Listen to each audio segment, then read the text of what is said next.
আমি আমার এই জীবনে 201টা বিয়ে পড়াছি, 40 বছর আগে যে বিয়ে পড়াছি ওরই ব্যথা হচ্ছে, তাই 13 সালে আমার নামে মামলা দিয়েছে।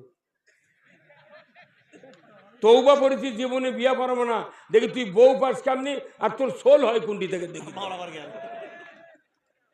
এত বড় সাহসে 47 বছরে বক্তৃতা দি আর তুই মামলা গজগজ করে দিছু, এত বড় শহর।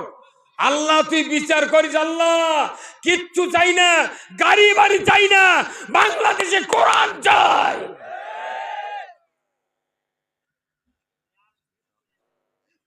আমার মনে হয় আজকে এটা কালাই থানা নাকি, পুরো জয়পুরহাটের মধ্যে এই বছর এত বড় সভা হয়নি। কি কথা ঠিক কিনা?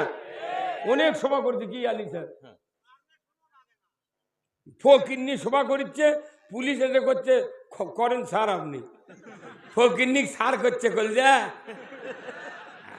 অনুমতি, আমরা অনুমতি দিলে ওরা থানার থাকবে পারবি। 5 তারিখের পর 4 দিন এই দেশের ছাত্ররা সারা বাংলাদেশ পর দেশে কত জায়গায় ট্রাফিক গিরি করছে। পুলিশেরা আমাকে ফোন দেয় কথা, হুজুর আমাকে দেখবেন। কয়দিন তাড়ালো আবার তো কি ডাকবো ময়না, গাড়ির চাকা নিচে খালি থাকে না, ওই ঘুরে আবার উপরে ওঠে। কত চোটের নেতার পক্ষে স্লোগান দিলেন, এই 16 বছর তেল মারলেন। তেলের চোটে এই জয়পুরহাটের আগে এমপি কাছে হযরত শেখ হাসিনা। হ্যাঁ কতক্ষণ পলাশুকে এখন ওলি আল্লাহ বানায় কতক্ষণ।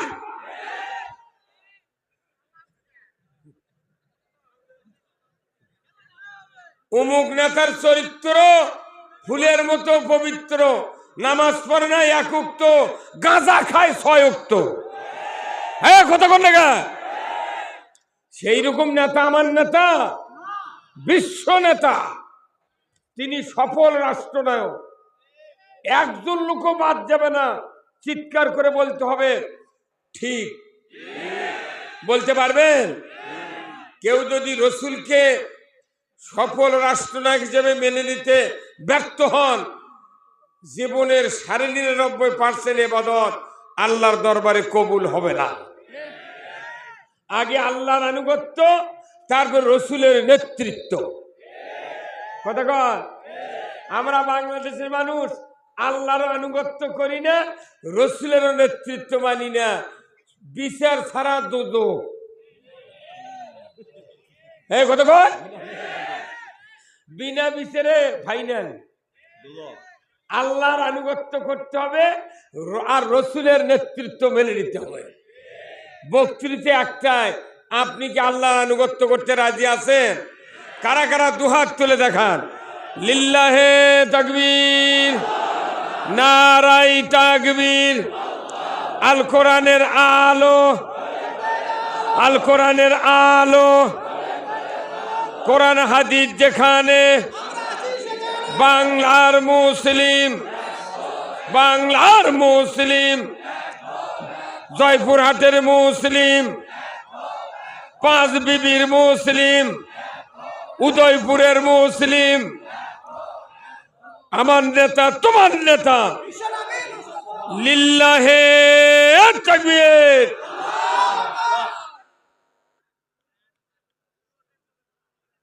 ভাইরা, রসুলের নেতৃত্ব যারা মেনে নিয়েছে তারা জান্নাতি। সুবহানাল্লাহ বলেন না? বলুন তো, ফেরাউনের অবস্থা ভালো, দাপটা ছিল, সৈন্য সামন্ত সব ছিল, মারার যোগ্যতা ছিল, পেটার যোগ্যতা ছিল, জেল জুলুমের যোগ্যতা ছিল। কিন্তু বলুন তো, ওর সাথে যারা ছিল তারা বাঁচিয়েছে? তারা কোনটি গেছে?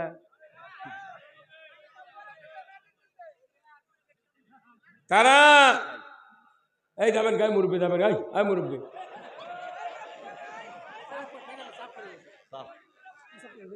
কোন চাপ যে হতে সেটা আমি বুঝে পারছি।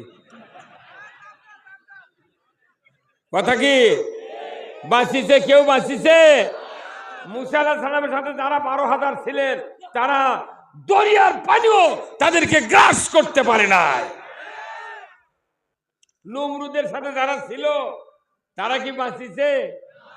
ইব্রাহিম আলাইহিস সালামের সাথে যারা ছিলেন তারা জান্নাতি, সুবহানাল্লাহ। আবু জেহেলের সাথে যারা ছিল বদরের যুদ্ধে কুপাকার। রসুলের সাথে যারা ছিলেন এবং এখন যারা আছেন তারা চিরসুখী জান্নাতে যাবে। দুনিয়াতে কোনো স্বৈর শাসকের সাথে যারা ছিল তারা দুনিয়াতেও কল্যাণ পায় নাই, আখিরাতেও মুক্তি পাবে না। আমাদের যে আল্লাহ ইব্রাহিম আলাইহিস সালামের দলের লোক সাহায্য করছেন, মুসা আলাইহিস সালামের দলের লোক সাহায্য করছেন, রসুলের দলের লোক সাহায্য করছেন, সে আল্লাহ কোন এখনো আছে। আল্লাহ আরো বুদ্ধি বাড়িছে। আগে আমরা দেখেছি মানুষজন অসুস্থ হয়ে পিঠে পাঁজরে ঘা হতে মরে না, সেই জন্য বেচারা কথা দোয়া ইউনুস খতম করো, পচে গেছে, তারপরে দোয়া দরুদ লিয়ে তারপরে মরিছে। আর এখন কি ওই রকম ঘাও হ্যাঁ মরা আছে? আল্লাহ খালি দেখে ই ফাজলামি করছে, রাত্রি আজরাইল এসে মিটার কাটিয়ে দিয়ে চলে গেছে। মাদানি বেল ওর বউ আগ্নে পিড়ে ঝাড় দিয়ে করকারা চালানি দিয়ে আসে ডাকিচ্ছে, নইমের বাপ ওঠিন, মাথার ঝোঁকাচ্ছে, পাও লড়িচ্ছে। তার মানে আর সে আল্লাহ আজরাইল ক্লাস্টারের ট্রেনিং দেওয়া আছে।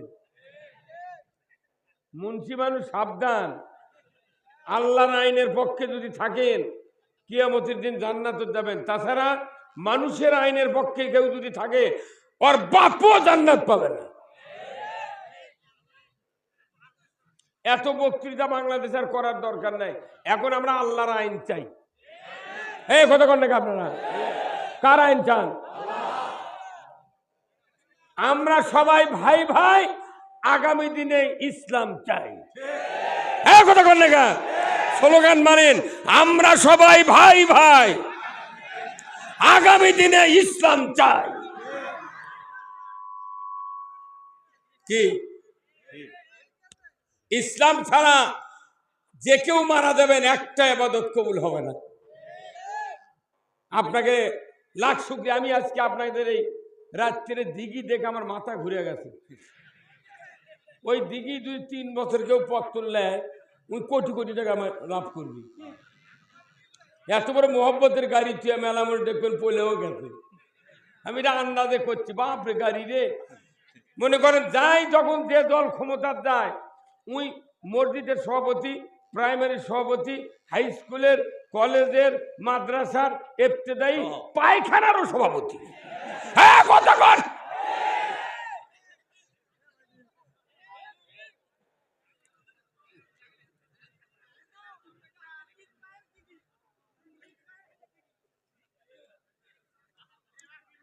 তাহলে আমাদের প্রথম কাজ হলো আল্লাহকে রব বলে মানতে হবে। দ্বিতীয় হলো রসুলকে নেতা হিসেবে মানতে হবে। যেহেতু কবরের প্রশ্ন হবে মান রব্বুকা, তাহলে রবের ডিফিনেশন জানতে হবে।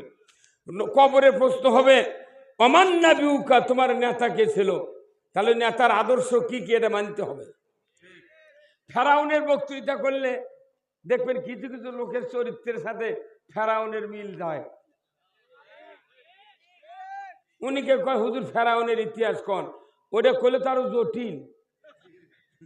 ফেরাউনের বক্তৃতা করব, মেলা মানুষের সাথে ওই আদর্শ মিলে যায়, ওরা আবার খালি উঠুট করে।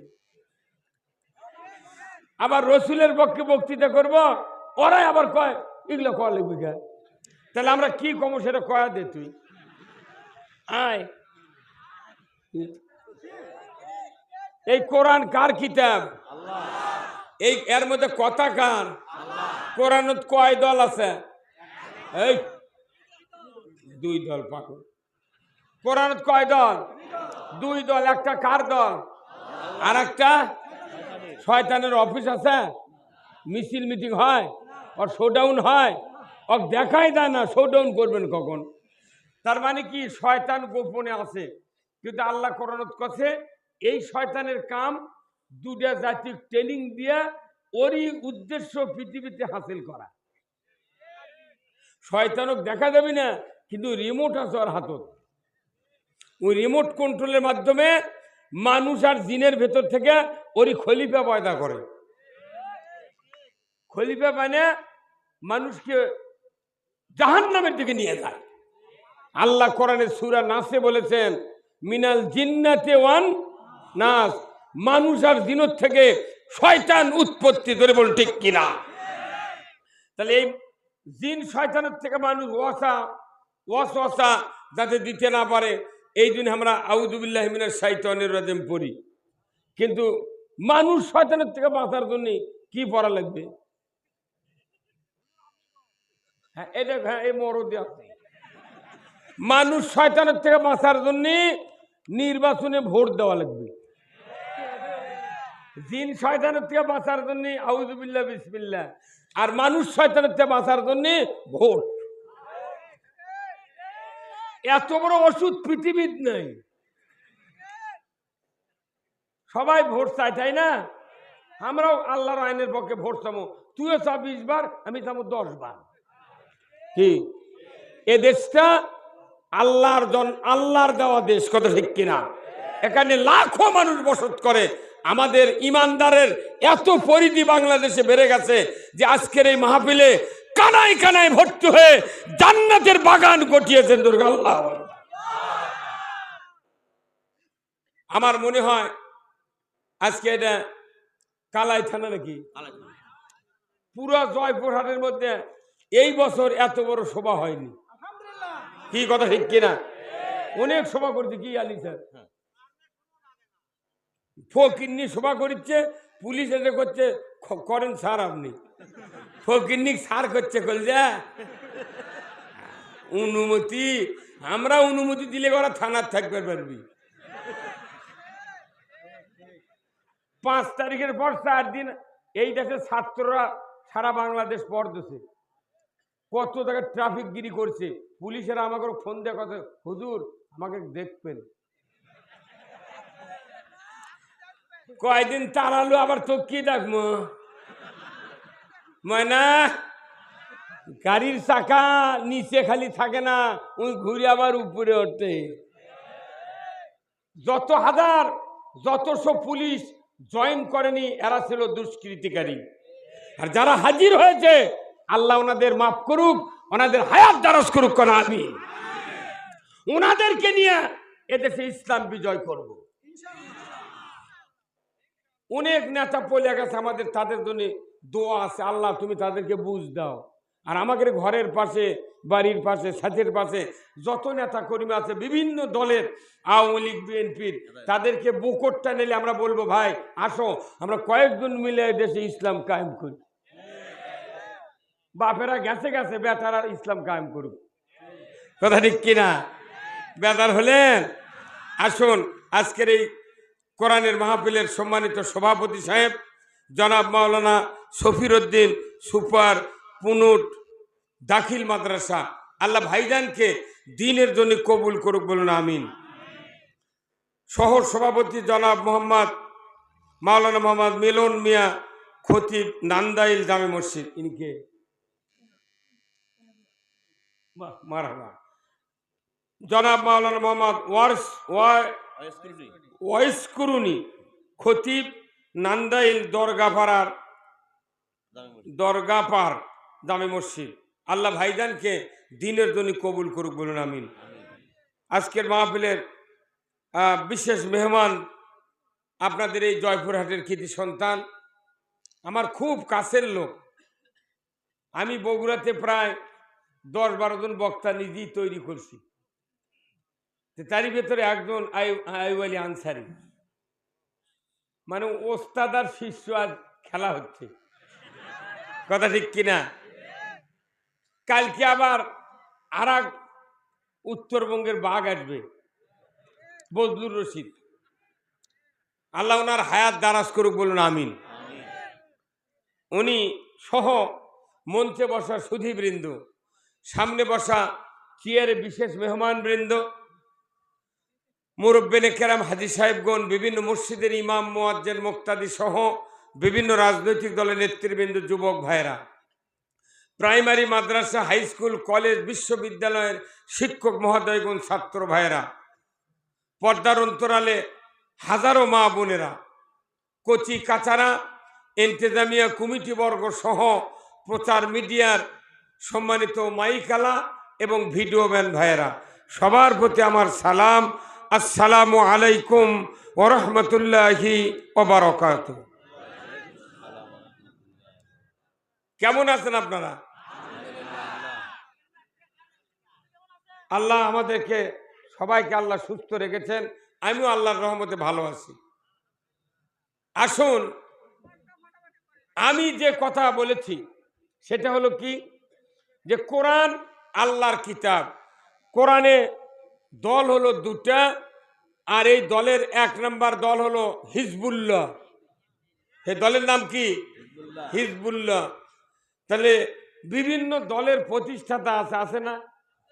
বিএনপির প্রতিষ্ঠাতা জিয়াউর রহমান, আওয়ামী লীগের প্রতিষ্ঠাতা মৌলানা আব্দুল হামিদ খান ভাসানী, জাতীয় পার্টির প্রতিষ্ঠাতা হলো আপনার এরশাদ চাচা, আর জাসদের প্রতিষ্ঠাতা কে?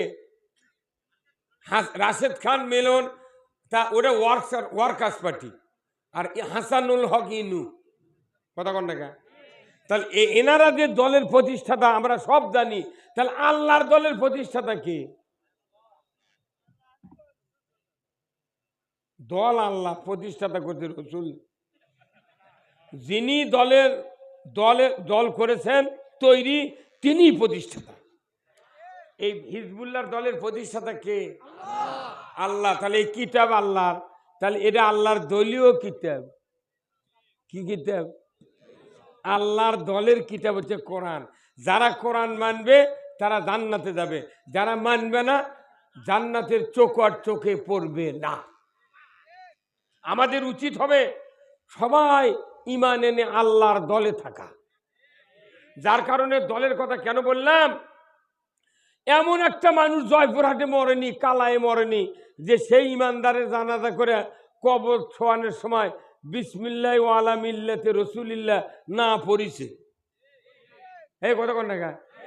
খালি জীবনে যে একবার ঈদের নামাজ পড়ে আর খাতনা করে, ওর নামে দোয়া পড়বি বিসমিল্লাহ ওয়া আলা মিল্লাতে রাসূলিল্লাহ। কে তুই উঠি দলের কথা কবু কে? কোরআনের বক্তৃতার সময় দলের কথা কইলে কয় হুজুর দল দল কয় কারা? তুই মলু দল দল কোষ কারা? হ্যাঁ কথা কর। তুই যেহেতু দুনিয়ার দল করছিস, যেটা ওই দলের নাম লেখ, কবর থা লিখবি। তাছাড়া তুই কোনো এই ধাপের হাটের বারসাবার গরু হবু। তুই করলু এক দল, থুলু আর এক দল, এটা বারসাবা। হ্যাঁ কথা কর। আগে দল বুঝতে হবে। দল যদি না বোঝেন আপনি ইসলাম মানতে পারবেন না। আল্লাহর নবী নিজে বলেছেন, আমার নেতৃত্ব তোমরা মেনে নাও। আল্লাহ রসুল নেতৃত্ব, নিজের নেতৃত্ব কায়েম করতে গিয়ে বদরে যুদ্ধ করছেন, ওহুদে যুদ্ধ করছেন, 27টা যুদ্ধের সেনাপতিত্ব করেছেন। যুদ্ধ ছাড়া আল্লাহর নবীর নেতৃত্ব মদিনায় কায়েম হয় নাই। আপনি ঘরের মধ্যে বসে থেকে আর জুম্মার জিকির করে ইসলামী নেতৃত্ব বাংলাদেশত কায়েম হবে না। মনে করবেন হাজি গামছাতে ঘুঙ্গুর দিয়ে থাকবো, জিবরাইল এসে ভোট দিবি, বাটাম ফাটাবি।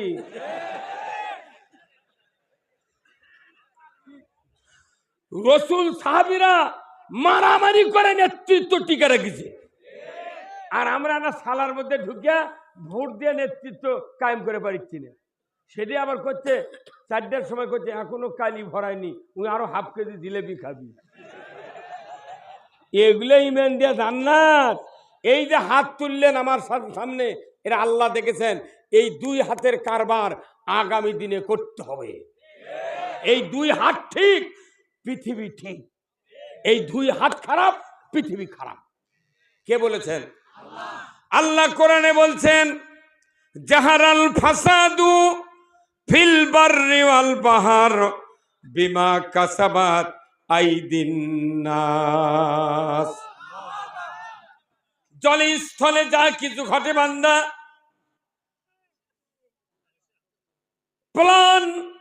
প্লাবন, বন্যা, ভূমিকম্প, ভূমিধস, আইলা, নার্গিস, করোনা ভাইরাস, কলেরা, বসন্ত, নিজে মানুষের প্রতি অন্যায় করা, ঘুষ খাওয়া, চুরি করা, অপরের জমি দখল করা, গরিবের জমির কান্দা কেটে অর্ধেক ধুষে নেওয়া, নিজের ছেলেদেরকে জমি লিখে দিয়া কন্যাকে ফাঁকি দেওয়া, পরের ঘাড়ে চর মারা, অন্যের ক্ষতি করা, যতগুলি অন্যায় হয় বলুন তো হাত ছাড়া কি করা সম্ভব?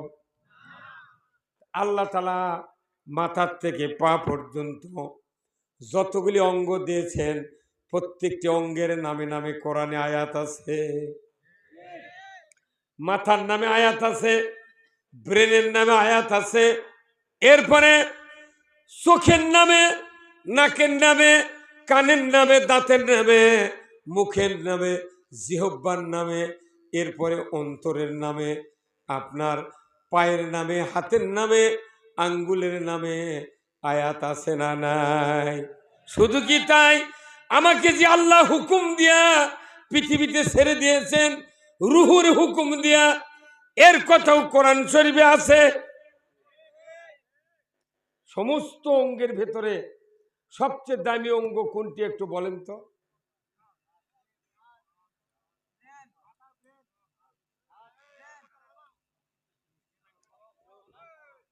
ভাইরা আমার, কাউরো যদি কান ঠসা হয়, যার কান ঠসা হয় তাই বোঝে ঠেলা। স্ত্রীর কোনো ক্ষতি হয় না, কথা ঠিক কিনা? দুনিয়ার কোনো ক্ষতি হয় না। যার দাঁত পড়ে যায় ওই ব্যক্তি হাড্ডি খেতে পারে না, তার বাবার কোনো ক্ষতি হয় না। পাউদার ভেঙ্গে যায় তার ক্ষতি হয়, নিজের মায়ের কোনো ক্ষতি হয় না, দুনিয়ার কোনো ক্ষতি হয় না। ধরে বলুন ঠিক কিনা? তাহলে বলুন তো, দুটা হাত যখন ভালো হয়ে যায় তখন দুনিয়া ভালো, আর যখন দুটা হাত খারাপ হয় পৃথিবী খারাপ। এই হাতের দাম কোটি কোটি টাকা। ধরে কোন সুবহানাল্লাহ।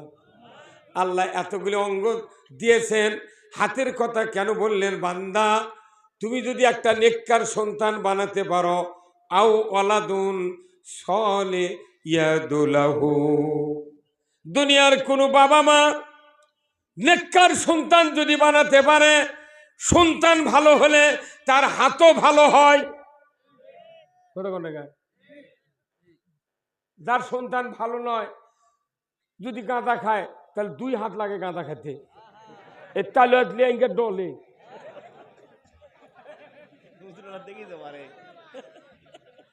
তাহলে গাঁদা খাতে কয় হাত? বিড়ি খাতে কয় হাত? 1 হাত দিয়ে হবে না। হ্যাঁ, ম্যাচও তো গ্যাস লাইটও 2 হাত লাগে, ওই মুখত বিড়ি দিয়ে ইঙ্গে করে ধরে। আবার তাস খেলতে কয় হাত? জুয়া খেলতে কয় হাত? লটারি কিনতে কয় হাত? চুরি করতে কয় হাত? সন্তান ভালো হবে, হাতও ভালো হবে। কার কথা? রসুলেরও কথা, আল্লাহরও কথা। তাহলে আপনার মেইন টার্গেট হবে আমি আগে সন্তান ভালো বানাবো। তাহলে 2টা হাত ভালো হলে আপনার কি লাভ, আর হাত ভালো না হলে লস কি, সেটা আমি বুঝাবো। কথা কথা সেটা আমি বুঝাবো। যদি হাত 2টা ভালো হয়, আপনার যদি যা দোয়া করবে আল্লাহ কবুল করবে। আবার হাত যদি খারাপ হয়, ওই যত অপকর্ম করবে আপনার আমল নামাজ যাবে। তাহলে ভালো হলে ভালো, খারাপ হলে আরো বিপদ। আমাদের এখানে যতগুলো মানুষ আছেন বাবারা, প্রত্যেকের ঘরে প্রায় 2টা, 1টা, 3টে, 4টে করে ছেলে সন্তান নেই। সব কি নামাজি হতে? হ্যাঁ, 5 ওয়াক্ত পরে। কেউ কেউ মনে মনে করছে আমি বাপ হয়ে ধরিনি, তুই আবার বেটার কথা করছি।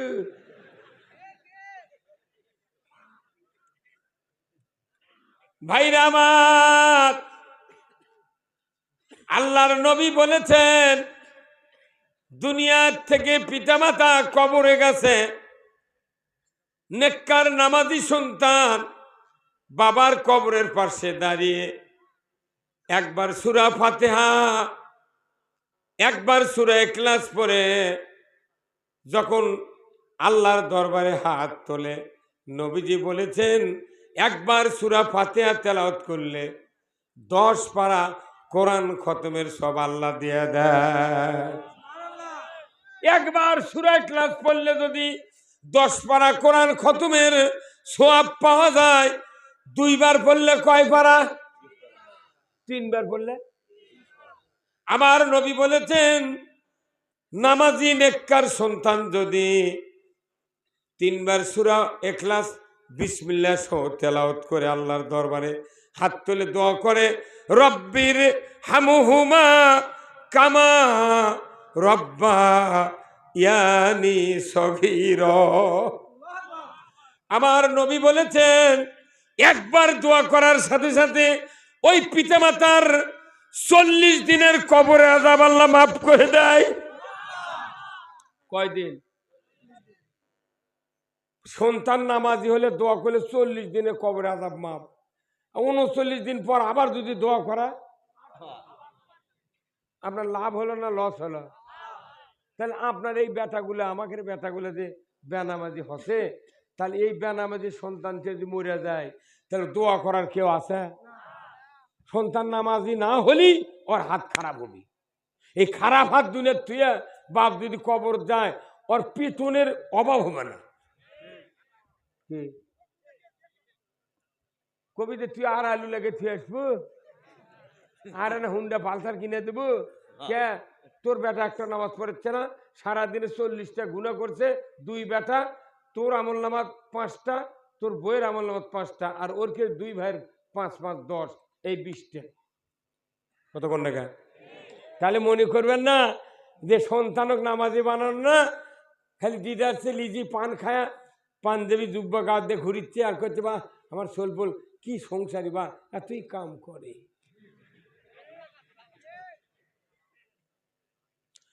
ভাইরা আমার বলুন তো এই বেনামাজি সন্তানগুলিকে কে নামাজি বানাবে? কে? বাপই নামাজ পড়ে না, পিতা মাতা কয় কি পাগল?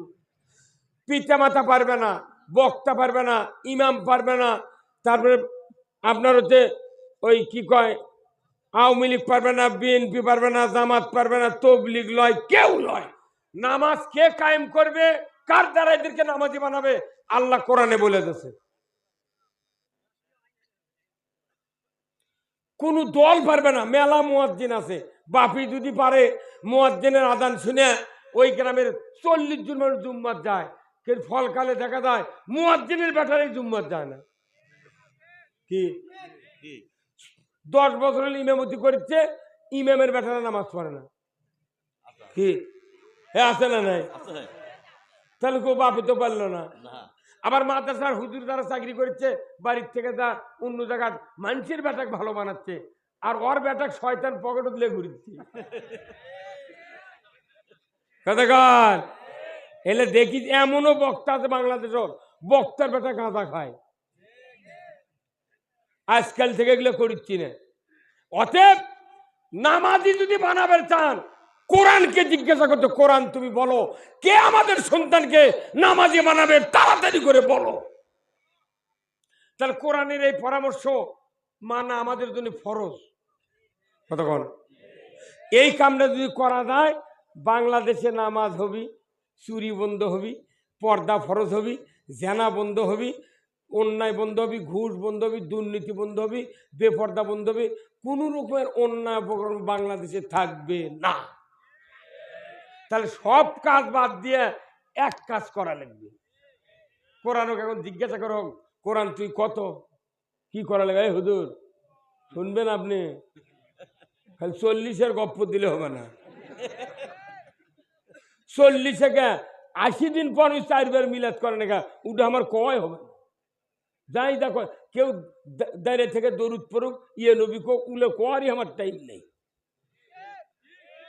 যে কাজ করলে আমার সন্তানেরা নামাজি হবে, চুরি বন্ধ হবে, সুদ বন্ধ হবে, জানা বন্ধ হবে, ঘুষ বন্ধ হবে, অন্যায় বন্ধ হবে, সেই কাজ সকলেই মিলে আগে করা ফরজ। ওই কাজ হলে কোনো বক্তৃতা বাংলাদেশে লাগবে না। সারা রাত জান্নাতের বাতাস, টেকনাফ থেকে তিতুলিয়া, সুন্দরবন থেকে পাথুরিয়া পর্যন্ত জান্নাতের বাতাস এই বাংলাদেশে বইতে পারবে। ভাইরা আমার, কোরআনুল কারীম সূরা আল হজ 41 নম্বর আয়াত আমার আল্লাহ বলেছেন, আল্লাযীনা ইম্মাক্কান্নাহুম ফিল আরদ আকামুস সালাতা ওয়া আতাউজ যাকাতা ওয়া আমারু বিল মারুফ ওয়া নাহাউ আনিল মুনকার ওয়া লিল্লাহি আকিবাতুল উমুর। জোরে কন্না মারহাবা। আমার আল্লাহ বলছেন, মুসলমান, যদি তুমি কোনো ভূখণ্ডের প্রধানমন্ত্রী হও, রাষ্ট্রপতি হও, সরকার হও, প্রেসিডেন্ট হও, ক্ষমতায় যাও, তুমি 4টা আইন চালু করবা। 1 নম্বর নামাজ কায়েমের আইন, 2 নম্বর যাকাত আদায়ের আইন, 3 নম্বর ন্যায়ের আদেশ, 4 নম্বর অন্যায়ের নিষেধ। এই 4টি দফা দুনিয়ার কোনো মুসলমান সরকার যদি কায়েম করে, এই পৃথিবীর বুকে আল্লাহ তাআলা বলেছেন, ওয়ালিল্লাহি আকিবাতুল উমুর, আমার পক্ষ থেকে আমার আদেশের পর সবচেয়ে বড় ধরনের আদেশ সরকারকে আমি আল্লাহ দিয়া দিলাম। সরকারের উপর ডাইরেক্ট আদেশ আল্লাহ তাআলা জারি করছে, তুমি প্রধানমন্ত্রী হবে, নামাজ চালু করবে। আইন করে যদি নামাজ চালু করে সরকার, ওই এমপি মন্ত্রীকেই নামাজ পড়া লাগবে আগে। যে বাংলাদেশে 54 বছর ধরে যত সরকার আলো, 17 জন প্রধানমন্ত্রী গেছে 54 বছরে। আর এইবার ফখর এই ইউনুসক দিয়ে হচ্ছে 18 জন। কেউ কি হিন্দু আছিল, লগুনালা ধুতিয়ালা ছিল, কারু কপাল কি হাঁচালে মাটির দাগ আছিল? কেউ নাই। মোট পীর সাহেব তাহাজ্জুদ পড়ে, কোরআন পড়ে, বসি দেয়া মাছ মারে, আবার পলাইয়া যায়। কে মানা করছিল করো যে নামাজটা চালু কর? কেউ মানা করছিল? এইটা করিস কথা। আল্লাহর আদেশ তোমাকে আমি দিয়ে দিলাম, নামাজ কায়েম করতে হবে। আজকে দেশে যদি নামাজ কায়েম হয়ে থাকতো, আমার দেশের যুব সমাজ ধ্বংস হতো না। যুব সমাজ ধ্বংসের দ্বার প্রান্তে চলে গেছে। আল্লাহ তাআলা এমন সময় একটা সুযোগ দিয়েছেন বাংলাদেশের মানুষকে, সকল সমস্যার সমাধান মহাগ্রন্থ সে আল কোরআন বলছে, তোমরা মুসলমানকে কোরআনের শাসক বানাও। এই কাজ করলে কোনো বক্তৃতা করা লাগবে না, এত সভা সমিতি করে মাংনায় রাত জাগার কোনো দরকার নেই। আমরা টেলিভিশনে বক্তৃতা দেব 2 ঘন্টা, টিভির পর্দাত সিয়ারত হালান দিয়ে বউ চললে শুনবেন, রাত জাগার প্রয়োজন নাই। এতগুলা লোক যদি 10টা বক্তার বিরুদ্ধে মামলা করে কিয়ামতের মাঠত, আল্লাহ বিচার আমাকে কোনটি দিবে দাও। এরা যে রাত জাগাতে ফজরের নামাজ কাদা করাছে, এর করে বিচার চাই। একটা বক্তা পার হবার পারবে না। কি এমনি তো আনসারি করছে, ওদিন গাছ হলো কক্সবাজার, সেদিন গাছ হলো টেকনাফ, তারপরে দিন আসুক ওই বান্দরবন। কি পাওয়ার! কিন্তু টেকনাফ থেকে ঘুরিচ্ছে হাজার হাজার বক্তা, সব বক্তা ধরে না। কি আহা, এতগুলো ইমানদার রে, খালি না ভোট দিলে ইসলাম কায়েম হাদায়। এরই জন্য আজ 60 বছর হলে বক্তৃতা দিচ্ছি, করছে খাড়াই হবি, করছে এত তাড়াতাড়ি হবে না, যে কতদিন হবি তুই ডেট লিখে দে। আপনাকে স্ত্রী নাই ভাই? আছে না? একটা মেয়ে মানুষের মাথার চুল 3 হাত লম্বা, মাথা হচ্ছে উকুন, তারপর হচ্ছে খুকসি, না উকসি কয়, উকসি, আর হচ্ছে চুলকানি মাথার চুলের মধ্যে। ওই স্বামীটা এতই দামি দামি সাবান মাথার ব্যবহার করছে, শ্যাম্পু দিচ্ছে, চিকিৎসা করছে, ওষুধ খেলেছে, 5 লাখ টাকা ফুরেছে, মাথার উকুন ভালো হয়নি, কুকসি ভালো হয়নি, চুলকানিও ভালো হয়নি। শেষ পর্যন্ত সব ছেড়ে দিয়ে বউটাই চিন্তা করে পড়ে গেছে। এর মধ্যে একটা অশিক্ষিত জামাই ছিল, ওই যার বইয়ের অসুখ, ই হচ্ছে ফুবা শ্বশুর, ওই ওই মূর্খ মানুষের। উই খবর পা ফুবু শরীর দেখতে রাখছে, করছে ফুবা, ফুবুর বলে অসুখ তে কি করতে পার কোষ না, সাবান 900 টাকা তারপর সাবান ডাক্তার দেশে, তাও আমি খুশি তারা বের করিনি। মূর্খ মানুষ যখন এসে করতে ফুবা আমি একটা ওষুধ দেবো ফুবা, মাত্র 5 টাকা লাগবে। তখন করছে ইয়া 5 লাখ ফুরেছি, তুই 5 টাকা দিয়ে কি কর, তোর মাথা ঠিক আছে? করছে ফুবা আপনি খালি দেন, 5টা টাকা দেন, যদি ভালো না হয় 500 টাকা ফেরত দেবো। তখন ওই ফুবু করছে, ফুবু শরীর করছে দাও না, মুটি তো ফুরে তো 5 টাকা দাও, দিলে কি হবে, দাও। দেশে ওই যায় পুনুট বাজারের থেকে 5 টাকা দিয়ে বেলেট কিনে নিচ্ছে, কি নিয়েছে বেলেট, বেলেট নিয়েছে। ফুবা শরীর কথা, ফুবা আমার এই ফুবু শরীর মাথা না পানি দিয়ে ভিজে মোটটা চুল 10 মিনিটের মধ্যে কামে ফেল দেন তো।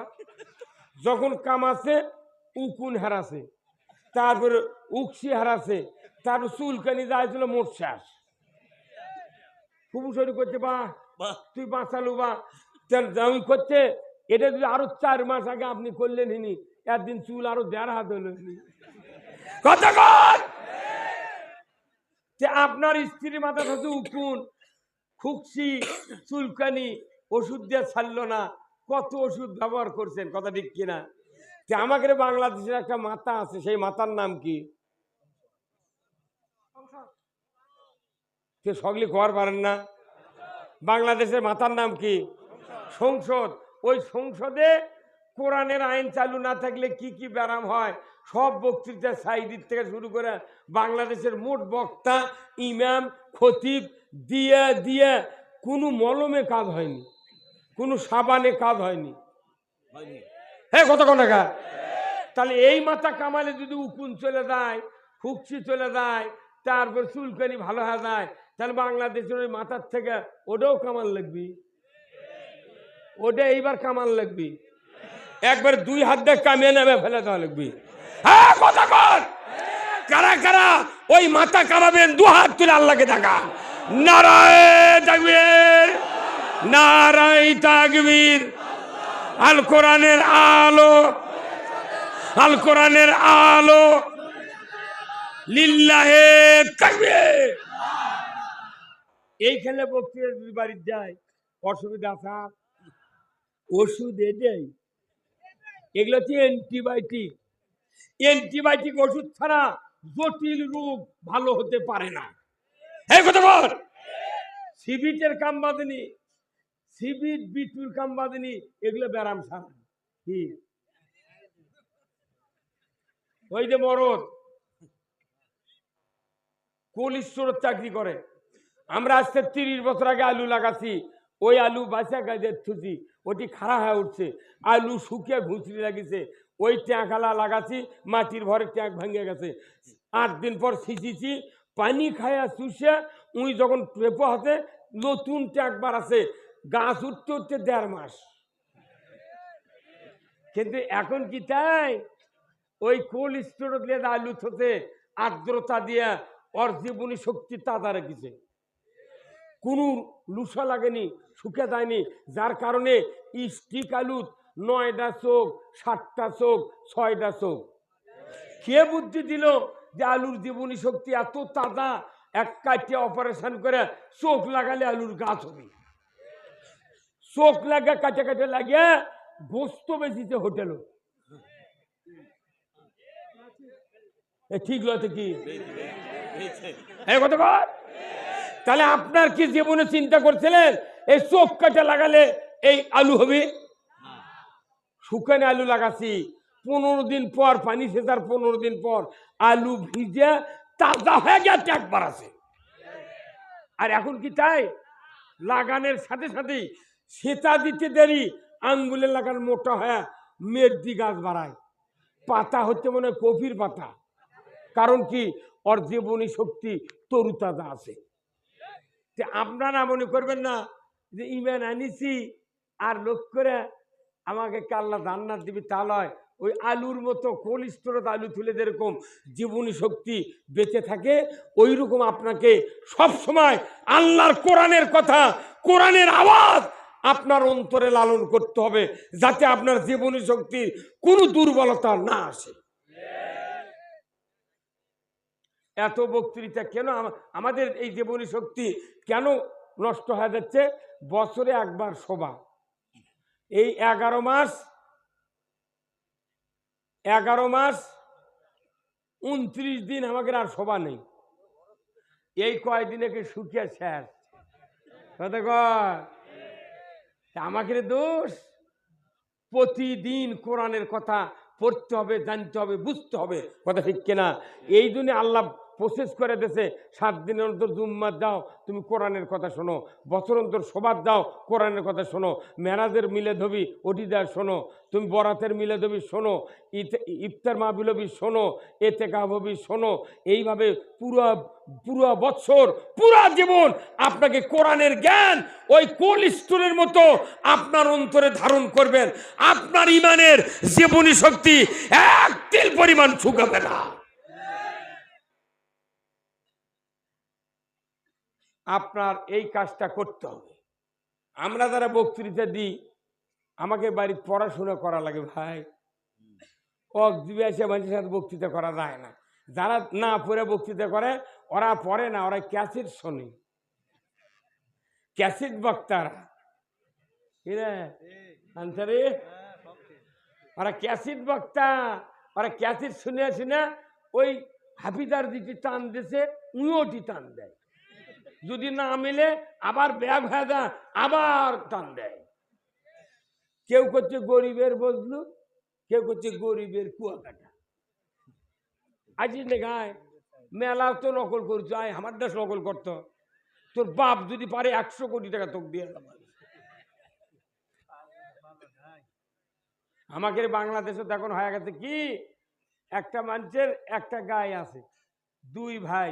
তো বাপ মরে গেছে, করছে ভাই 2 ভাই আমরা গায়ে বাঁচাইলি রে। তো চালাক যায়, তাই করছে ভাই বাঁচাইলি। তখন ওই অবোধ করছে বাঁচাইলি ভাই। উই মনে করছে মধ্যে দেখাচ্ছে, অর্ধেক দিবি, উই অর্ধেক নিবি। সে না, তা করে গরুর আবার দুধ হয়। করছে ভাই তুই আগের মুড়ালি আর আমি পাশের মুড়ে নেবো। ওই পাগল দৈনিক 2 বেলা 4 বস্তা করে ঘাস কাটে কাটে আর পাওয়াত ঘাও হয়ে গেছে। উই খিলায় আর ওই বিকেল করে দিয়ে খায়। তো ওই অবোধ মানুষের বউ কোনো চালাক হয়? এরা আল্লাহরই বিধান। যত স্বামী অবোধ আছে ওর বউ কোনো চালাক। জায়গাতে আমার এই ভাইয়ের বাড়ি ভাত খানো, এনামুল ভাইয়ের বাড়ি। আমি তো মনে করন যে এনামুল ভাই যদি অবোধ হয়, ওর বউ খুব চালাক। ই যদি 6 মাস যায় উন্ডুকায় থাকে, এর বাড়ি চালামের বাড়ি, সেই মরদ আমি থাকবো। তো ইনকে অবোধের বউ চালাক। ওই বউ করে আজকে করছে, আচ্ছা তুমি কি মাথা ঠিক আছে তোমার? কে? তুমি নেছো গরু মাঠে, তুমি গরু ঘাস কেটে কিলে তোর পাও পচে গেল, উই খালি দৈনিক দুধ দিয়ে খায়। যে তোমার লাভ কি? তুমি এক কাম করো, কবে কাল যে গরু তো বাঁচুছু, আমার কাটিয়ে অর্ধেক দে, আমি গরু খিলামো, গরুর লাভটা দাঁতে আমি পাবো। তখন ওই করছে সর্বনাশ, কাটিয়ে লিবার চাচ্ছে, তারপরে গরু তো থাকবে না, তাহলে আমার তো দুধ বন্ধ। তখন ওই বদমাইশ করছে কি, করছে ভাই তোকে 1 কেজি দেবো, আমি 1 কেজি খাবো। কত কর? আমাদের দেশের এই নেতা যারা ভোট পায়, এরা প্রতি টার্মে ভোট পায়, জনগণ ভোট দেয় আর ওরা দুধ দিয়ে খায়। কথা কোনে কেনা? কথা কর। এবার গরু বাঁচা নেবো, কারণ আল্লাহ বাঁটার কথা কোরআনে কথা সূরা ইয়াসিনে, ওয়ামতাজুল ইয়াউমা আইয়ুহাল মুজরিমুন। কিয়ামতের দিন আল্লাহ তাআলা মানুষগুলিকে ঘোষণা দিয়ে বলবেন, ও আমার বান্দা বান্দিরা, আজকে হাসরের ময়দানে নেককারের কাছ থেকে বদকারেরা আলাদা হয়ে যাও। যেহেতু কিয়ামতের দিন আলাদা হওয়া লাগবে, দুনিয়াতে আলাদা হবো। কথা কোন টাকা? তাহলে এই কথাগুলো এই জন্যই বললাম, আমাদের আগামী দিনে এই জুলুমতন্ত্র আর এই অত্যাচার নির্যাতন থেকে যদি বাঁচতে চায়, আল্লাহর ইসলামের বিকল্প কোনো পথ নাই। কথা কোন টাকা? জোরে আছে পথ আছে? আমরা ইসলাম কায়েম করতে চাই, ইসলাম জীবন ব্যবস্থা এটা কায়েম হলে পৃথিবীতে কোনো মানুষের অশান্তি হবে না। আমরা ক্ষমতায় যাব না, ইসলামকে ক্ষমতায় বসাবো। ভাইরা আমার, আজ থেকে ১৫০০ বছর আগে আল্লাহর নবী ৪০ বছরের নবুয়ত পালেন।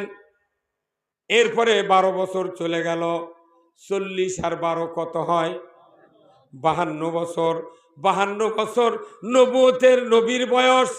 ১২ বছর পর আল্লাহ তাআলা জিবরাইলকে বলেন, জিবরাইল যাও আমার হাবিবকে মেরাজে নিয়ে আসো, আমি কিছু কাজ দেব, এই কাজগুলি আমার রসুল দুনিয়ায় করবেন। এই কাজ করতে গেলে পৃথিবীতে শান্তি কায়েম হবে, নচেত শান্তি কায়েম হবে না। আর এই শান্তি কায়েমের জন্য যোগ্য লোক তৈরি করতে হবে। আর এই যোগ্য লোক তৈরি করার জন্য নামাজের বিকল্প কোনো পথ নাই। তাহলে বলুন তো, বাংলাদেশে এত বক্তব্য, এত ওয়াজ, এত তাফসির, তারপরে বলুন তো বাংলাদেশে নামাজি বেশি না বেনামাজি বেশি? কে কিরকম বেনামাজি বেশি? এই যে ওয়াজ না, নামাজ তো সরকার ছাড়া কায়েম হবে না, এটা এক্ষুনি কোনো কি আমরা নামাজ সরকার ছাড়া কায়েম হবে না। এই জন্য নামাজির কোনো উন্নতি নাই।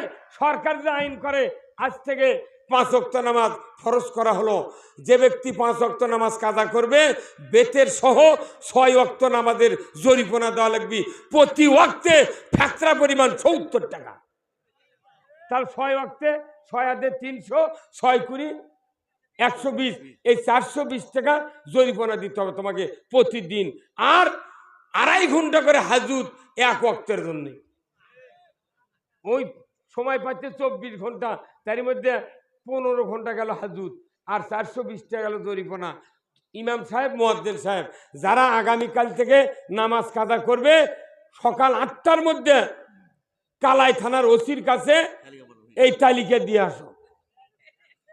আজান লাগবে না, মুয়াজ্জিন ছুটি দিয়ে চলে যাবি, ডাকাই লাগবে না।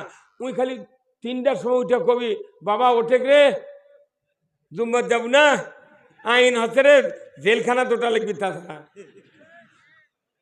৪:৩০ অজু করে মুয়াজ্জিনক ডাকে নিয়ে জুম্মার যাবি। কারণ যাই নাম দিবার কথা যা সরকার, ও কি ওর সাথে মিল না দিলে ওর নাম তো দিয়ে দিই পরের দিন। মুয়াজ্জিনক ডাকে তুলে কবি চ কেরে এত রাত্রের চলো জুম্মাত বস থাক। দেখুন এই আইন দিয়ে রসুল্লাহ মক্কা মদিনার নামাজ কায়েম করছিল। সেই জন্য ইসলামী রাষ্ট্র করেছে। নবী ইসলামী রাষ্ট্র ছাড়া ১ ঘন্টা মদিনাত বাঁচতে চান নাই, কথা ঠিক কিনা? আগে মসজিদে নববী তৈরি করার আগে ইসলামী রাষ্ট্র ঘোষণা দিয়েছে মদিনার। ইসলামী রাষ্ট্র ছাড়া ৯৯% ইমান নিয়ে বাঁচা যায় না। আল্লাহর আইন দরকার। যত সরকার এসেছে পৃথিবীতে, বিশেষ করে বাংলাদেশে, কেউ ইসলাম বিজয়ের কথা কয় না, কেউ কয় না। আমরা অনেক দিন থেকে বলছি, সাইদির মতো লোক কোতে কোতে কোতে ১৩ বছর জেলত তুলে অগিংডেশন করে মারলো। আরে আরে ওই লোকটা আজ বাঁচে থাকলো নি, যমুনার ওই পার এক জনসভা, এই পার এক জনসভা করলে বাংলাদেশ পল্টে উঠল। ওরা জানে ভারতেই এই মুদি কাফের কয়া দেশে এ তুর্কে কোনো গদি থাকবে না, তাড়াতাড়ি সাইদিক মার। যদি বাড়ায় তুর্কে এগুলো অপকর্মই দেওয়ার যে মুখের আওয়াজ, ওই ফাইটা ফেলে দিবি। মারে কি করবো, ওর ক্যাসিড লক্ষ লক্ষ আছে, ওটা মরেনি রে, ওই জীবিত আছে। মরা জেতা সাইদির থেকে, জীবিত সাইদির থেকে মরা সাইদির জোর বেশি দেখিছে। ঢাকার যেদিন ওই যে বঙ্গবন্ধু হাসপাতালে যেদিন মরে যায়, সেই দিন দেখিছে কত লক্ষ লোক ওই ঢাকা ঘেরাও করছে। মরা মানুষ জানাজা করবে দেয়নি, তার ওরা বুঝেছে জেতার থেকে মরারই দাম বেশি। কথা কোনে কোরআনের সাথে থাকলে মৃত্যু হয় না, শক্তি বাড়ে, কথা ঠিক কিনা? আমি আমার এই জীবনে ২০১টা বিয়ে পড়াছি। ৪০ বছর আগে যে বিয়ে পড়াছি ওরই ব্যথা হচ্ছে, তাই ১৩ সালে আমার নামে মামলা দিয়েছে। তৌবা পড়েছি জীবনে বিয়া পারবো না, দেখি তুই বউ পাস কেমনি আর তোর সোল হয় কোনটি থেকে দেখি। এত বড় সাহস রে, 47 বছরে বক্তৃতা দি আর তুই মামলা গজগজ করে দিছু, এত বড় শহর। আল্লাহ তুই বিচার করিস, আল্লাহ কিচ্ছু চাই না, গাড়ি বাড়ি চাই না, বাংলাদেশে কোরআন চাই।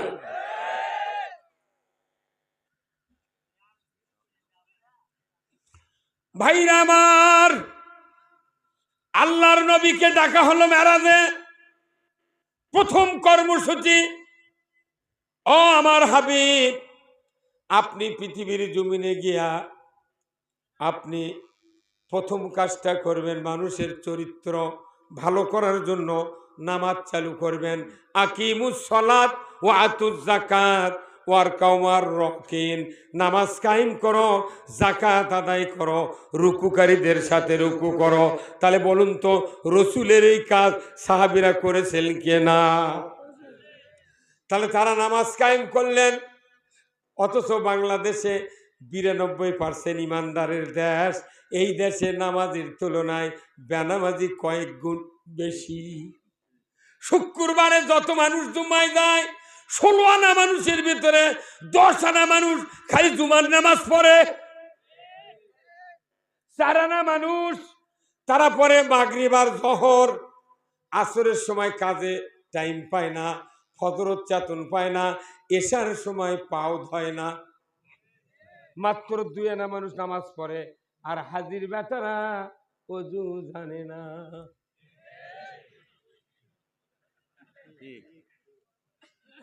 এগুলা নামাজ কায়েম করতে হবে।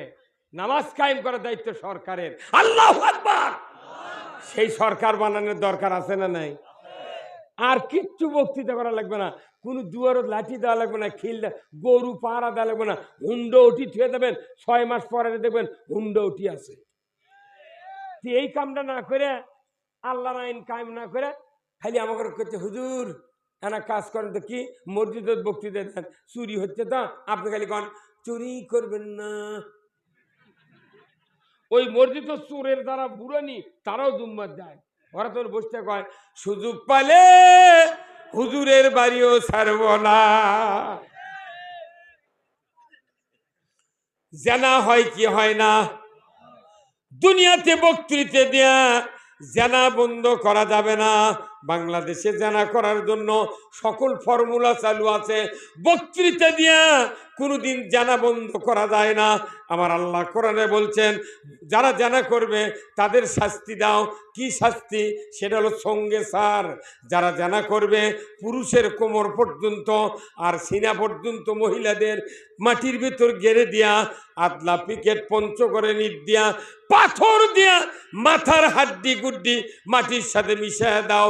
ডিসেল লাইনে যদি দেখানো হতো, বিটিভি, এনটিভি, এসিটিভি 21, 24, 71, 75, 76 চ্যানেলে যুগান্তরে যদি দেখানো হতো, একটা member chairman, vice chairman, member, নেতা নেত্রী, যুবক যুবতী, ছাত্র ছাত্রী দুনিয়ার জমিনে জানা করা তো দূরের কথা, 6 মাসে মোবাইল খুললে মিস কল খুঁজে পাওয়া যেত না।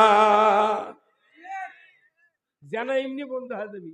হামন আঙ্কেল 4 দিন মিয়ালিয়া ঘরে, কেউ কয় না এই তোর কাবিল দেখি। আর মামুনুল হক বাংলাদেশের শ্রেষ্ঠ সন্তান, বউলে ঘুরছে, কোথায় কাবিল দেখাও। আয় এখন দেখতো কাবিল, আয় আয় রে আয়। আবিয়া হুজুররা ঘুরলি কাবিল দেখাও, আর ওরা নষ্টি ফষ্টি করছে, কিচ্ছু হয় না, খালি গায়ে লাফাচ্ছে। হামন আঙ্কেল। আর একটা মনিরুজ্জামান ডিবিয়া ছিল, এত বড় বদমাইশ, সাবে সাবে কথা করছিল। উনি হচ্ছে কুল্লু মিথ্যা জঙ্গি তৈরি করার, নাটক তৈরি করার মাস্টার মাইন্ডে ছিল, উনিও হারাছে। বিপ্লব কুমার কো না, কোথায়? জাতিকে ধোকা দিয়া বোকা বানায়া এই কাজ করেছে। এই পুলিশ বাহিনীর বেতন ছিল 8,000, সেই বেতন 40,000 করছে। কারণ কি? তোকে বেতন বাইরে দেবো, আমি যা কমো তাই করব। ওই সময় আব্রাহার মৃত্যুর পর আব্রাহার একটা স্ত্রী ছিল, আব্রাহা তো মক্কাত মরে গেছে, ওই কাবাঘর ভাঙ বেড়েছে। ওর কয়েকজন 12-14টা স্ত্রী ছিল আব্রাহার। তারই একটা স্ত্রীর নাম ছিল নাকেরা। নাম কে ছিল? আবু জেহেল ছিল তখন হচ্ছে মক্কার প্রেসিডেন্ট। আব্রাহা বাদশা মরার পর আবু জেহেল বাঁচিয়ে ছিল। তারপরে তো রসুল জন্ম হলো, তারপরে তো আব্রাহার ঘটনা সূরা ফিল নাজিল করলো। আবু জেহেল চিন্তা করলো যে আব্রাহা তো মারা গেছে, তার একটা স্ত্রী আছে নাকেরা, বিধবা, তাই নাকি ঘোষণা দিয়েছে রাষ্ট্রপতি ছাড়া আমি কারোর সাথে বিয়ে বসবো না। আবু জেহেল এটি থেকে চলে গেছে, যা ওই আব্রাহার বউ লিখে করছে, লিখে করে চলে যাচ্ছে। এর মধ্যে করছে কি, ওই আবু জাহেল ঘোষণা দিয়েছে মুহাম্মাদের মাথা কাট। তখনই আবু জাহেলের ওই বউ বাঁচিয়ে ছিল, তখন করছে যে মাথা কাটে লেবু, তার টাকা দে। তখন টাকা কোথায়, আমার তো টাকা নেই। তখন ওর বউ করছিল আমি স্বামীর বাড়িতে টাকা মেলা নিয়েছি, কয় লাখ লাগবে? কোথায় 2 লাখ। কয় নেও টাকা। টাকা দিয়ে ওই সময় রসুলের মাথা কাটার জন্য পাঠিয়ে দিয়েছে 100টা উটের পরিবর্তে 2 লক্ষ টাকা দিচ্ছে। উমার ফারুককে দিতে চেয়েছে, উমার ফারুক কাটতে দেখা গেল ওরই মাথা নবীর পায়ের তলে। তাহলে তখন টাকা দিয়া উট দিয়া নবীর কাল্লা কাটিছে, ইমানদার সাহাবীদের কাল্লা কাটিছে। এখন এসে বাংলাদেশে যে সরকার গেল 8,000 টাকা বেতনের জায়গা 40,000 টাকা বেতন দিছে। আর তোরা ধীরে ধীরে মামলা দিব, কত টাকা চাঁদা লেবুর কি করবো, তোরা খালি করে রাখা, আমার খালি ক্ষমতা রাখ। টাকা দিলে কে না মারে রে, টাকা দে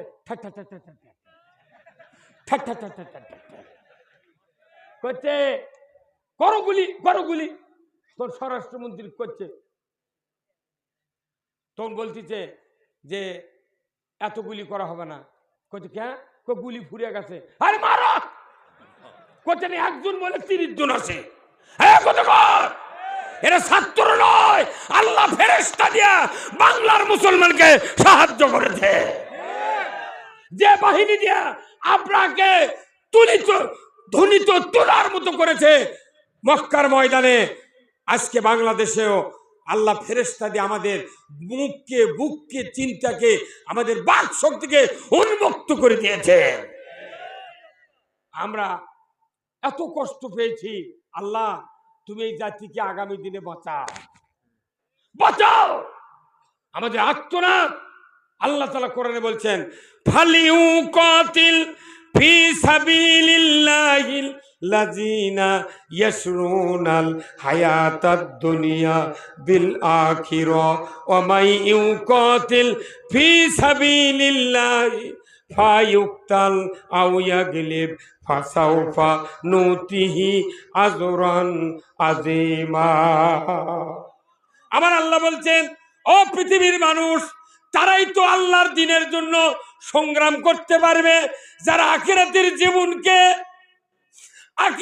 জীবনকে দুনিয়ার সুখ সুবিধা জলাঞ্জলি দিয়া আখিরাতের জীবনকে কিনে নিতে পারবে। তারাই তো এই পৃথিবীতে দিন কায়েমের যোগ্য লোক। জোরে কন্যা মারহাবা।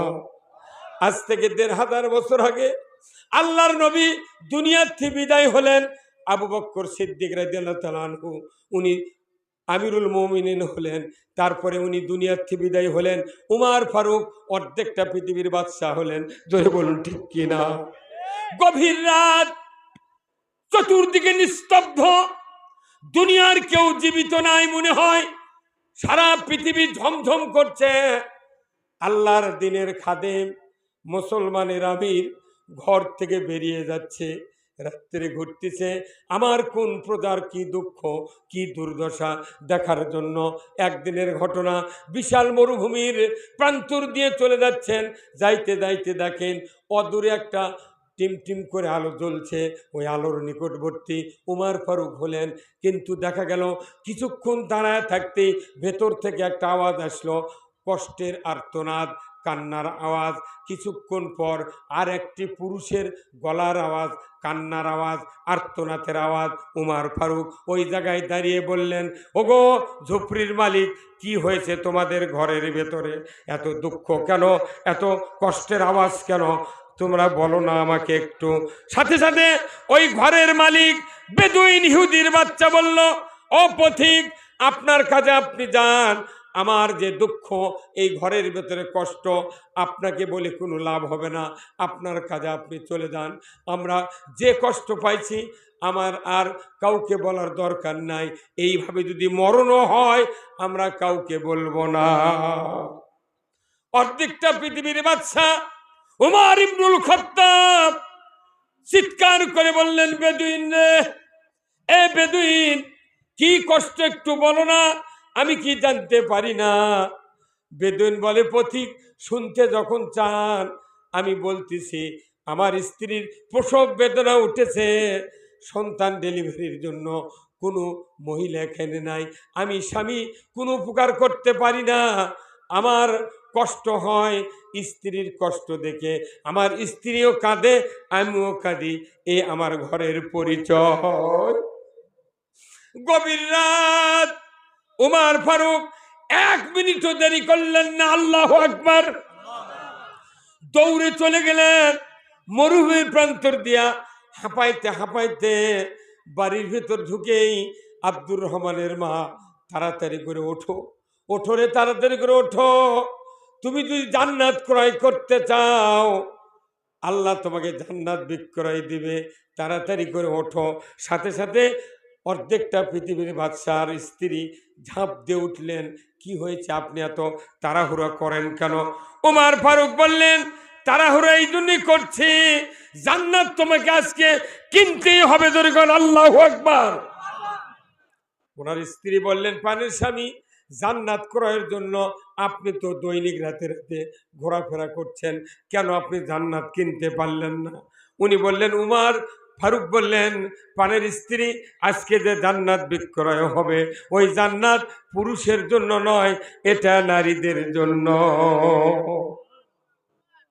ওনার স্ত্রী বললেন, ওগো প্রাণের স্বামী, জান্নাত কিভাবে নারীদেরকে দিবেন আল্লাহ? উনি বললেন, ওই যে মরুভূমির বিপরীত প্রান্তে একজন ইহুদির স্ত্রীর প্রসব বেদনা উঠেছে, তার সন্তান ডেলিভারির জন্য কোনো মহিলা তাকে হেল্প করতে পারছে না, তুমি যদি গিয়া ওই সন্তান ডেলিভারির কাজ তুমি যদি ত্বরান্বিত করতে পারো, আল্লাহ তোমাকে জান্নাত দিয়ে দিবে। আপনাদের এখানে অনেক মা বোনেরা আছে না, দেখবেন যদি বাড়ির পাশে মেয়ে থাকে অবশ্য ঝগড়াঝাটি হয়, কিন্তু যেদিন ওই বাড়ির একটা মেয়ের প্রসব বেদনা ওঠে, যার ঝগড়া করেছে তাইও যা ওই মহিলার কাছে চোখ দিয়ে পানি ধরায়। কি তোর এত বড় মায়ার জাত পৃথিবীর নাই, মা মা জাতির মতো এত দয়া কোনো জাতির নাই।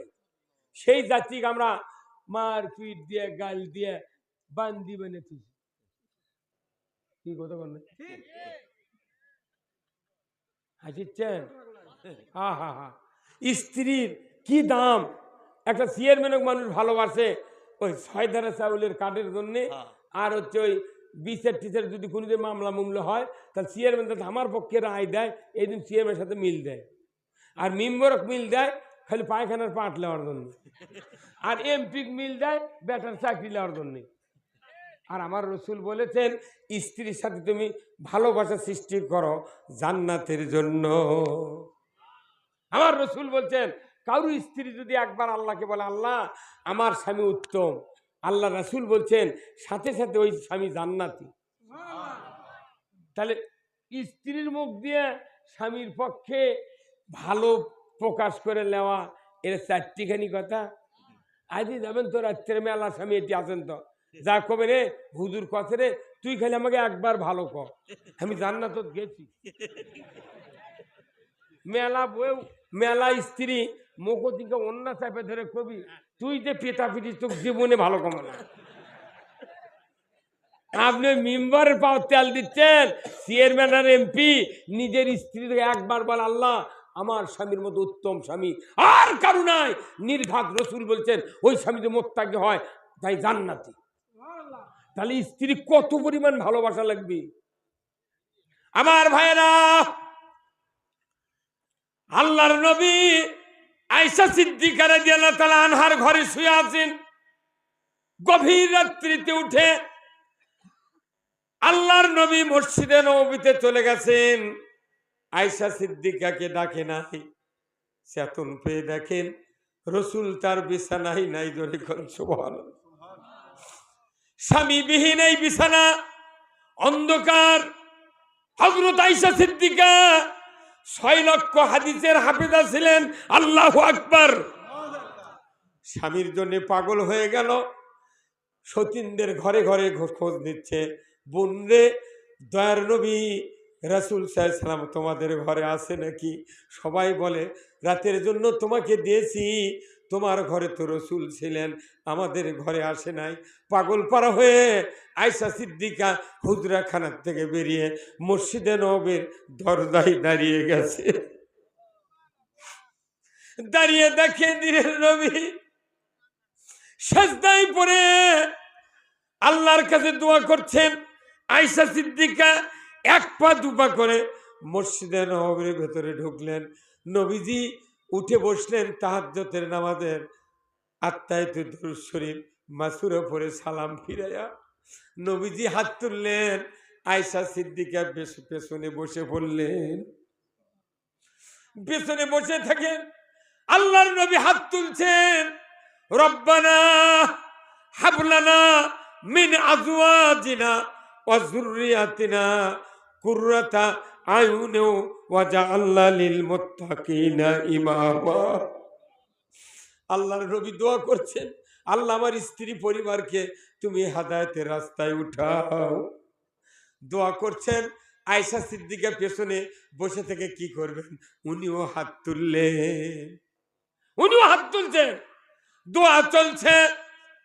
আয়েশা সিদ্দিকা পেছনে পেছনে আমিন আমিন বলছেন, দোয়া চলছে। এক পর্যায়ে আল্লাহর নবী বললেন, ওগো আল্লাহ, কিয়ামতের দিন মানুষ নাফসি নাফসি বলবে, কেউ কারো উপকার করতে পারবে না। আমার চেরসাথী যার অর্থ দেয়া সম্পদ দেয়া আমি দুনিয়াতে ইসলামের কাজ করেছিলাম, আল্লাহ যার অর্থ দিয়ে আমি মুহাম্মদ দুনিয়াতে ইসলামকে চমকায় দিয়েছি, ওই খাদি থেকে যেন আমি হাসরের ময়দানে আমার কাছে পাই। আল্লাহর নবী যখন এই দোয়া করলেন, আয়েশা সিদ্দিকা আমিন বললেন। দোয়া শেষ হয়ে গেল। রসুল পেছন ফিরে দেখে আমিন বলে, আয়েশা তুমি এত রাত্রিতে কেন আমার পেছনে? বলে, হুজুর আপনি বিছানায় থেকে আমাকে না বলে উঠে এসেছেন, আমার কলিজা ছটফট করে। হুজুর নিমিষের কাল যদি আপনাকে না দেখতে পাই আমার জীবনটা বেরি হয়ে যায়। কি ভালোবাসা!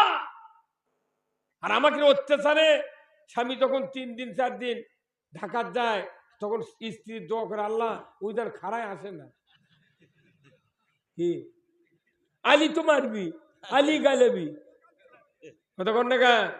আর আয়েশা সিদ্দিকা বলছে, আমার জিউ বার হয়ে যায় হুজুর। আহ কি ভালোবাসা, কি মোহাব্বত! আমার ভাইরা,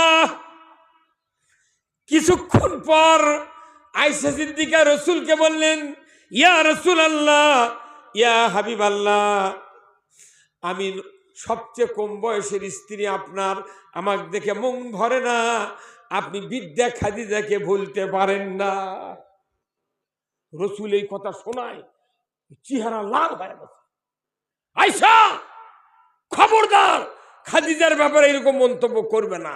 আল্লাহু আকবার, কোনদিন করবে না।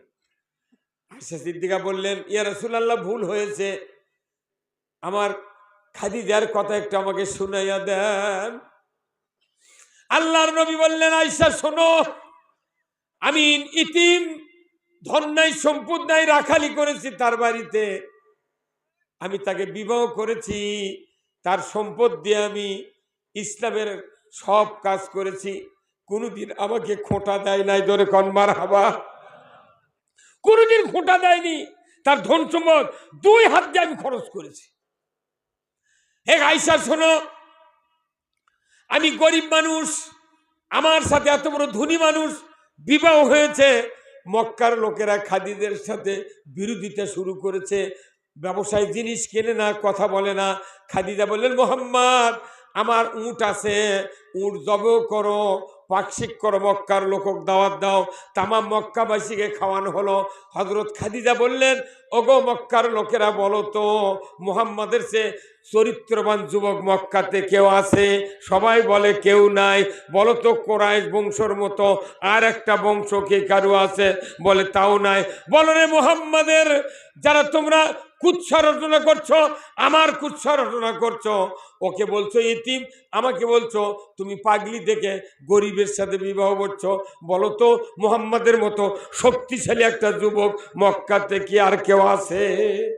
ওরা সমস্যারে কথা, আর কেউ নাই, এরকম বংশ নাই, এরকম সত্যবাদী আর একটা যুবকও নাই। খাদিজা বললেন, তাহলে আমার কি অপরাধ? মুহাম্মদকে বিবাহ করেছি, কি অপরাধ?